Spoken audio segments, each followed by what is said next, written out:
LinkedIn is pretty great at a lot of things, like helping you tap into the latest trends and insights in your field. We cannot stop your coworker from tapping her pencil.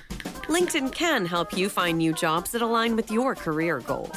We cannot help you find the source of that weird smell in the office fridge. Ew. And while we can't stop your coworkers from bringing their hobbies into the office, LinkedIn can help you bring your career to the next level. LinkedIn is the network that works for you.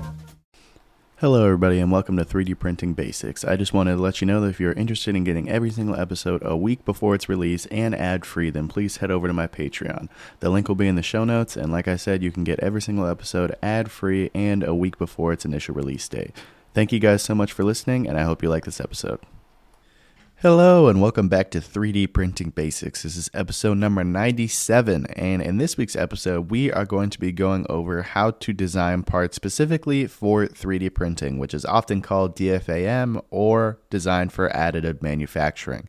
Before we jump into that, I have a pretty big sort of announcement for you guys, and that is that there is going to be a poll. If you are listening on Spotify, there's going to be a poll on today's episode that is only going to be open for a week, and during this week, you guys can answer the question of, should I switch to a filmed podcast? So yes, I was thinking about transitioning from an audio-only podcast to both audio and visual. I thought it might be a little bit helpful, or a little bit more helpful, for people to see who I am and see kind of how I go over things and my process and whatnot. So yeah, there's going to be a poll below this episode. It's going to be in the show notes. It's going to be asking you guys whether I should turn on the face cam, essentially. I know it's definitely not a huge deal, but it's something that I wanted your guys' input on.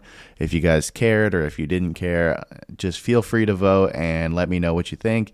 And who knows, maybe the next episode that I will come out with is going to have my face in it. So we'll see what happens. But yeah, with that being said, let's just go ahead and jump right into today's episode. So the reason that I wanted to go over this specifically is because design to me and to a lot of 3D printers matter more than settings. You can have the best settings in the world. You can have completely optimized settings for your printer, but if your design is bad, then your print is going to fail. You can't out-setting a bad design, is basically the way that I look at it. If you design for 3D printing with additive manufacturing in mind, it leads to stronger parts, it leads to faster prints, and it leads to cleaner results. Sometimes, not all the time. Sometimes, especially if you're looking to have strong parts, you may need to sacrifice some surface finish in order to get a stronger print, and we will get into that later. So the goal of this episode is going to be to teach beginners how to design parts that print successfully. And the kind of first aspect to being able to do that is to think in layers. So obviously we know how 3D printers work. They build parts up layer by layer by layer, whether using resin printing, SLS printing, regular FDM printing, even metal printing. All additive manufacturing machines work the same, and that's building parts up layer by layer by layer until you get your finished part. Now, because that is the process, then the strength differs across layers and within layers. And that is why orientation affects durability and surface quality. If you have a straight rod and it's completely circular and you're printing it straight up and down, surface quality is going to be really nice because the printer can easily go around and around and around, and there's no problem, and you're going to come out with as close to a circular part as you can get. But it is going to be weak if you try to bend that rod or try to snap it in half. It will snap in half very easily, and that is because of the way that you print it. When you're printing it up layer by layer by layer, you're solely relying on surface adhesion to keep the part together. And when you have it printed in that orientation, it is very weak. The surface, no matter how good the adhesion is, it's not going to be able to resist that stress and that bend. Now, if you flip it on its side and print it sideways, then the surface quality is going to be worse. You won't be able to print a perfectly circular object.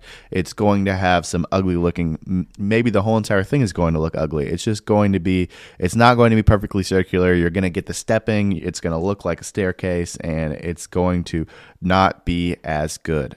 But it will be stronger because of the orientation. If you try to bend it in half, it will resist that stress a lot better. And so that is definitely something to consider when you are considering DFAM. it's how good do you want the parts to look versus how strong do you want them to be. You kind of need to decide. And that's not always the case. It's not always the case that you are going to be sacrificing looks for stronger parts. I would argue that more often than not, that is not the case, actually. But that is just the example for why sometimes you might need to sacrifice looks in order to get a stronger part. And so that kind of jumps right into the next session of designing for strength. So you got to align strength with print direction. So like I said, you want to avoid putting stress across weak layer bonds, as when you print the circular rod straight up and down and then you bend it. You want to avoid putting stress across just the layer adhesion itself so that it doesn't snap. So that the answer to that would be rotating parts so forces can run across layers, along layers. You don't want them running across them. And then you can use fillets instead of sharp corners. So if you round over corners or chamfer corners, that is going to create stronger prints, because sharp corners, believe it or not, are stress points. If you drop something on a sharp corner, it's going to deform. It can snap off. It can break off. So round your edges if you can. It's going to create a lot stronger print. And one of the biggest things that I feel like most hobbyist 3D printers don't understand is that wall thickness is better than infill or greater than infill when thinking about strength most of the time. If you are designing a print and you want it to be really strong, then chances are that adding extra perimeter walls, so if you usually the default is 2, if you double that to 4 or 6 or 8 or even 10, it will often improve strength more than upping the infill percentage from 15 to 25 to 35, 50, even 75%. And that is because the wall thickness is that outer shell, and it determines how much that part is able to absorb impact. The more walls you have, the thicker the overall wall, and the better it will be at absorbing impact. And that is why most of the time it is more important to have better or greater wall thickness than a higher infill percentage. Another thing that helps in our designing process is going to be designing parts to reduce supports. This is especially helpful if strength is not your main goal when it comes to 3D printing. You can definitely 3D print parts for strength. You can print them for looks. You can print them for quality. There are definitely a lot of factors, but if strength is not the main factor, then you can orient parts and you can change parts around to use the least amount of supports, because the fact of the matter is, no matter how good your support settings are, the layer that is printed directly on the supports is not going to be as clean. It's not going to look as good as anywhere else that isn't printed on supports, unless of course you're printing a part over open air where supports are needed and you decide not to use supports, but that's kind of hand in hand. We're not going to go over that. So make sure you respect, when you're designing to reduce supports, you respect the overhang limits. Most printers can handle about up to a 45-degree overhang well. I'm actually printing a part right now on my SV08 Max that has a 45-degree overhang, and it's in PETG, which is usually a more stringy, a more droopy, less self-supporting filament, which means it's not as good as overhangs, and it is handling it like a champ. So most printers can handle 45-degree overhangs, but steeper angles often require support. So if you can, and you can design to reduce supports, and you have kind of that freedom to be able to do that, I would make sure that you don't set any overhangs that are over 45 degrees, because then you will need supports, and that can reduce print quality. Another thing is going to be using chamfers instead of flat bridges. That goes hand in hand with the 45-degree overhang. If you are using a flat bridge that is just 90 degrees printing over open air, then you will need to use supports. But if you can somehow make that into a chamfer that comes down to maybe a point, then you can use very, very minimal supports, have less supports contacting the overall print area, or sometimes you can get away with actually no supports at all, which will lead to the cleaner print. And another thing that you can do is especially important if you are having something that can be broken apart, is to split parts apart instead of forcing one complex print. I have been known, and it is one of my weakest or one of my biggest flaws in 3D printing, I will readily admit, I am one to force one complex print through rather than splitting the parts apart. I don't know what the deal was, but for the longest time, I was totally against gluing parts together, screwing parts together, bolting parts together. I just thought it wasn't as strong as if you printed the whole thing together. So I was one who was sacrificing print quality for the sake of having one printed together. And I actually just had an example of one last week.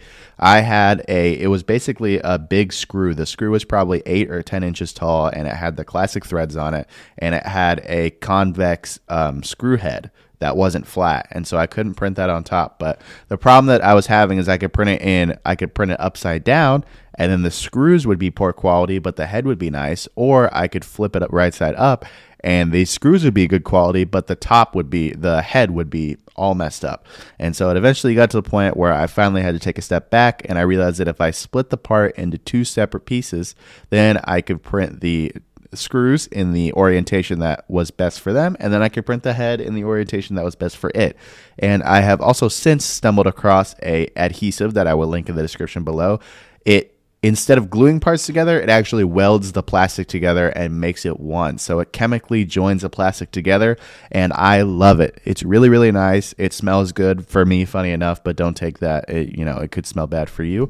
But it melts the two plastic together and chemically bonds them. So I love this. I will link it in the description below. I've used it a ton, and it works great. So that is definitely something that I would consider. Split your parts apart instead of forcing one complex print. The last sort of thing that I wanted to go over is some of the best practices or beginner rules of thumb when it comes to printing or designing parts for printing. It's going to be to avoid those ultra thin walls, especially if you have just an FDM printer. With SLA, you can usually get away with it. That resin printing, it's really good at printing those small details. But if you're using regular FDM, like the smallest wall you want to go with is like half a millimeter, maybe a millimeter. And even then you might have a hard time. So avoid those ultra thin walls if you can. Minimize those tall, skinny parts, because as it gets taller and it's skinny, it doesn't have a lot of support, so it'll tend to wobble at the top, and that will kind of ruin your print. You want to add chamfers to your bottom edges or to just all edges in general to save them and just alleviate stress. You want to avoid long, flat surfaces that can warp if you can. Granted, a lot of the time that's not going to be the case, but if you are using a long, flat surface, and you might have some bed adhesion problems, but that's kind of, if you will, only if it applies to your situation. And then the biggest thing, the most important thing, is going to be break larger parts into smaller pieces if you are able to. Sometimes, especially if you're working with a customer, they're going to want it all in one piece, and you're just going to have to make it work. But if you can, it's much more efficient, especially if you have multiple printers. I understand not a lot of people do. But if you have the luxury of multiple printers, it's more efficient, and it's going to be easier to break a large part into smaller pieces and then glue or chemically weld them back together. So like I said, I'm going to make sure that I leave that adhesive that I was talking about down in the description. It's on Amazon. It's really, really good. So that's definitely something that I would consider. But yeah, that's all I have for you guys today. I hope you guys really enjoyed this episode, learned a little something about DFAM, or designing for additive manufacturing. It's definitely something that is important in your journey and will help and save you a lot of headache in the long run. Make sure you guys vote on the poll. If you would like me to do some video podcasts, I'm definitely considering it. I think overall for me, it would help with revenue, which is definitely something that I'm considering, because I don't like running mid-roll ads. I've decided to kind of get away from that. Mid-roll ads for me, there were just a couple comments about them, and overall for me, the mid-roll ads they were nice, but at the end of the day, I think I want to keep this as much 3D printing friendly as possible, and so I don't want to stick an ad in the middle of the episode. So I was thinking that maybe the video podcast could help make up sort of what I'm missing from the mid-roll ads. But at the end of the day, it's not a huge deal. I'm not really looking to make up any money-wise or anything like that, but that was just sort of part of my thought process. So let me know what you guys think. If you have any questions or comments, feel free to leave them down below. And like I said, there's going to be a poll where you can vote to see if you want to see my face, if you want to do a video podcast. So let me know what you guys think. Thank you guys so much for listening and supporting my channel. I always really appreciate it, and I will talk to you guys next time.